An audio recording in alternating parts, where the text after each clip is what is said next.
doctor, and they're just giving me pills that haven't really worked. Yes. So I asked the gastroenterologist to give me a scope, and he gave me a scope and all these antibiotics to take for some infection in my stomach. He didn't give me the diagnosis, so I don't know really what it is. I was trying to get a hold of him today before you called. And I did have candida in the past, but no doctor recognizes that, so... They do if it's in the esophagus and the stomach. So the doctor said... no one that I went to. Okay, the doctor did a scope. You know, that was my first question for you as you're telling your story. Because gastritis, upper epigastrium pain, heartburn, this is such a common scenario in the world that, you know, you don't do scopes on everybody who gets a little indigestion, right? If it's persistent and the pain is more pronounced, you may take a little acid suppressing therapy. And if you do the breath test or you suspect H.Pylori, Helicobacter pylori infection of the stomach, they'll give you multiple antibiotics, try to clear that infection out. Is that the infection that he was talking about, H.Pylori? I knew you would know. I think so. Yeah. Because you said I have to come back to take a test after the 2 weeks round of antibiotics. To make sure it's gone away. Yes, but being I had candida before, I just bought a reference book. Well, it's going to come back with all these antibiotics because we're now at triple drug therapy. It's failing. 2 antibiotics and acid suppressing medicine, that's triple therapy.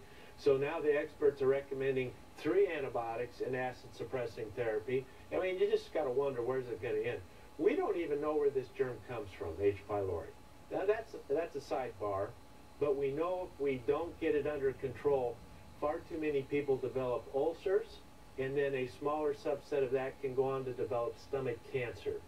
So this is not something you want to mess around with. You want to get it under control. Plus, though, you feel bad, don't you?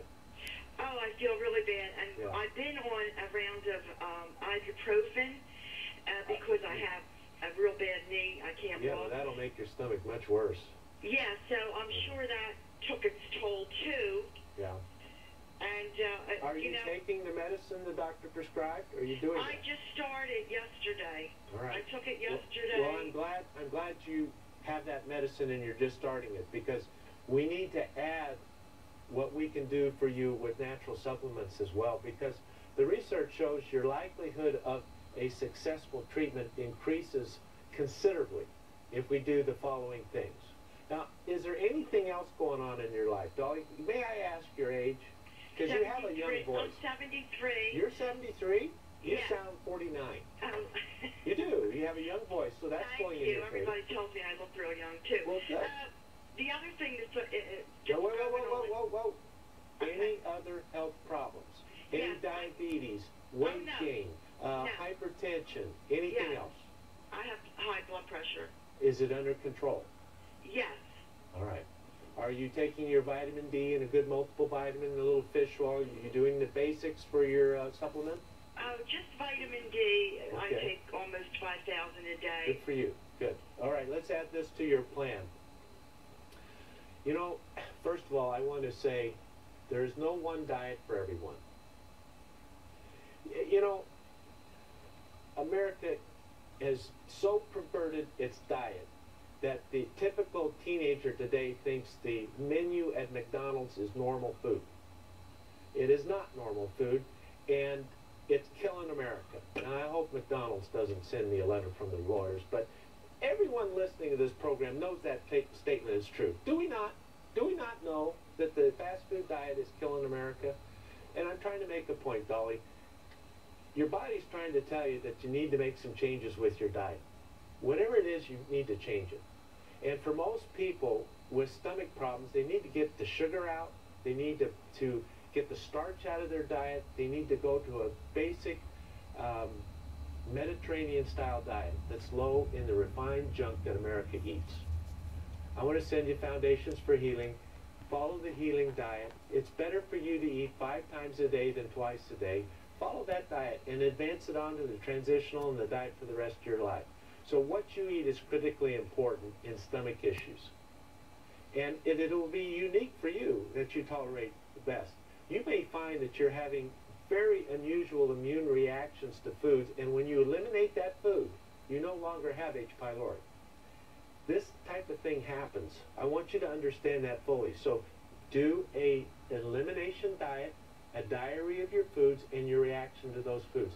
If you find, since we're talking about Granny Smith apples, if you find a Granny Smith apple just doubles you over in pain, my goodness, don't eat them anymore. But it could be any food. I want to make that point. Next, oil of oregano, 1 or 2 gel caps with every meal. Olive leaf extract, 4 capsules with every meal.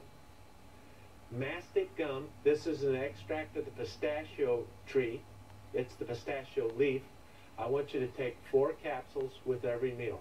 You may need to start with 1 or 2 and work up, but we need a high dose to kill this germ out. It's a tough germ to kill. Next is grapeseed extract with resveratrol, very effective against H. pylori. It's a nasty germ. Any germ that can live in the acidity of the stomach has got to be a tough germ. You know another one that can live in that acidity is called tuberculosis, another very difficult germ to get rid of. Mushroom complex, the medicinal mushrooms, they have antibiotic activity and they boost the immune response.